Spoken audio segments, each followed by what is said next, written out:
Pada sebuah kesempatan, Haji Zainal Mustamin, Direktur Bina Qua dan Keluarga Sakinah, Kementerian Agama RI, pernah mengungkapkan, moderasi beragama tidak hanya menjadi tuntutan hidup kebangsaan, namun merupakan cara Tuhan untuk menciptakan keindahan di dunia.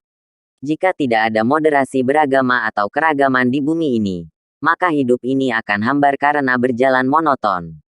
Pernyataan Haji Zainal Mustamin, juga Rais Syuriah PWNU Sulawesi Tenggara, ini menegaskan kembali urgensi penerapan sikap keberagamaan moderat di tengah realitas kemajemukan agama dan budaya di negeri ini. Pernyataan itu juga memberi penegasan bahwa kemajemukan di negeri ini merupakan desain Allah SWT yang pada gilirannya memberikan pilihan kepada bangsa ini, menerima secara bijaksana realitas kemajemukan itu sebagai takdir yang harus dipenuhi dalam hubungan antar manusia atau justeru menolak takdir kemajemukan itu melalui praktik-praktik anti-agama dan anti-Tuhan. Pernyataan tersebut sebenarnya sejalan dengan ungkapan Prof. Kuncharaningrat, bahwa kesukubangsaan merupakan modal yang sangat baik untuk kemajuan pembangunan bangsa. Bahkan, Soekarno, Presiden pertama RI, pernah menegaskan bahwa agama merupakan modal yang sangat baik untuk membangun karakter national building. Karena itu, pernyataan Haji Zainal itu sejalan dengan konsep kebenaran, bahwa sebuah pernyataan dapat dianggap benar jika ia memiliki korelasi dengan gagasan sebelumnya dan tentu juga sesuai dengan realitas keindonesiaan dewasa ini. Sejalan dengan itu, moderasi beragama sebagai modal untuk membina kehidupan yang harmonis dan indah merupakan gagasan yang perlu diapresiasi dan dipraktikkan di tengah kemajemukan bangsa ini.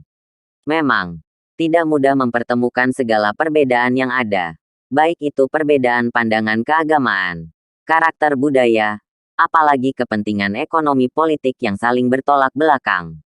Pada titik inilah, gagasan moderasi beragama menemukan relevansinya dan diharapkan dapat meminimalisir segala perbedaan yang akan mengarah kepada terkoyaknya kemajemukan itu. Moderasi beragama, agar hidup tidak hambar. Sikap keberagamaan moderat merupakan sinyalemen yang nyata di dalam Al-Quran. Pernyataan ini seringkali disalahpahami, menganggap konsep ini sebagai sesuatu yang baru dalam Islam. Bahkan, sejak Kementerian Beragama menelorkan kebijakan ini, sejumlah orang dan kelompok menolak dengan keras, seakan-akan Kementerian Agama sedang merusak kajegan tatanan agama. Seorang tokoh agama dan guru besar di sebuah perguruan tinggi, bahkan menganggap konsep moderasi beragama sebagai konsep yang diimpor dari Barat, bertujuan untuk mengajak orang Islam tidak lagi terikat dengan agamanya dan pada saat bersamaan, mengajak orang Islam tidak lagi menganggap agamanya sebagai agama yang benar. Salah kaprah terhadap gagasan moderasi beragama ini memengaruhi publik umat Islam yang pada gilirannya berefek kepada penolakan mentah-mentah gagasan ini.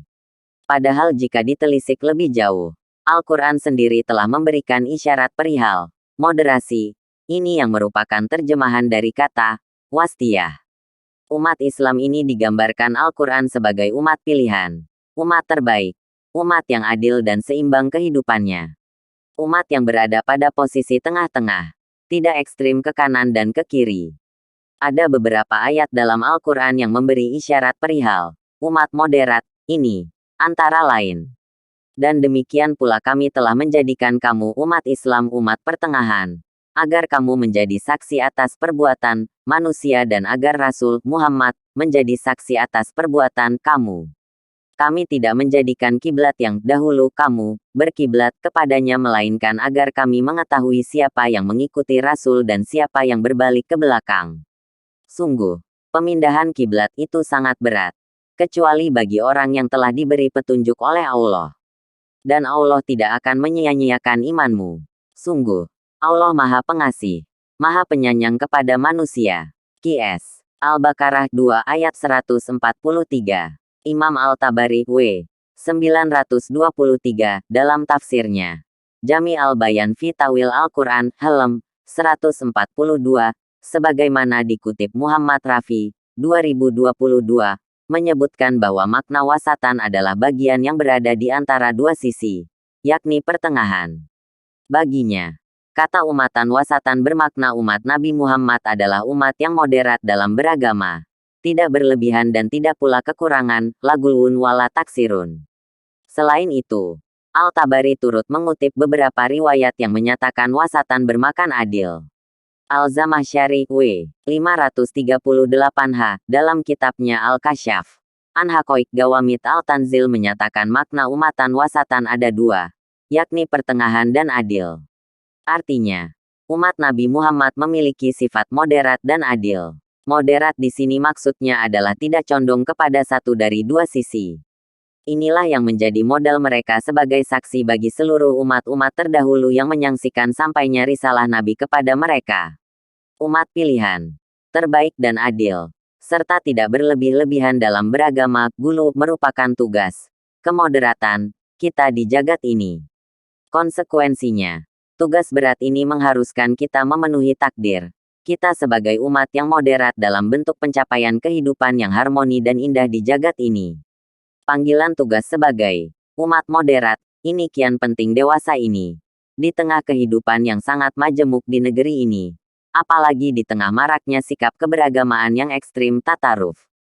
Dalam konteks semacam ini, umat Islam perlu menerapkan sikap moderat dengan cara mengimplementasikan cara pandang, sikap, dan praktik beragama dalam kehidupan bersama, dengan cara mengejawantahkan esensi ajaran agama, yang melindungi martabat kemanusiaan dan membangun kemaslahatan umum, berlandaskan prinsip adil, berimbang, dan menaati konstitusi sebagai kesepakatan berbangsa. Alhasil, moderasi beragama itu sesungguhnya adalah jati diri kita sendiri, jati diri bangsa Indonesia. Kita adalah negeri yang sangat agamis. Umat beragama kita amat santun, toleran, dan terbiasa bergaul dengan berbagai latar keragaman etnis, suku, dan budaya. Toleransi ini pekerjaan rumah PR bersama kita. Karena kalau intoleransi dan ekstremisme dibiarkan tumbuh berkembang, cepat atau lambat keduanya akan merusak sendi-sendi keindonesiaan kita. Itulah mengapa moderasi beragama menjadi sangat penting dijadikan sebagai cara pandang, sikap, dan perilaku dalam beragama dan bernegara. Fatur Rahman, 2020. Ala kulihal, selain sebagai jati diri bangsa ini, moderasi beragama sesungguhnya merupakan titik temu keragaman atau kemajemukan bangsa ini. Dengan cara ini, mengutip H. Zainal Mustamin, kita dapat menciptakan kondisi kehidupan yang indah dan harmonis, tidak monoton dan hambar.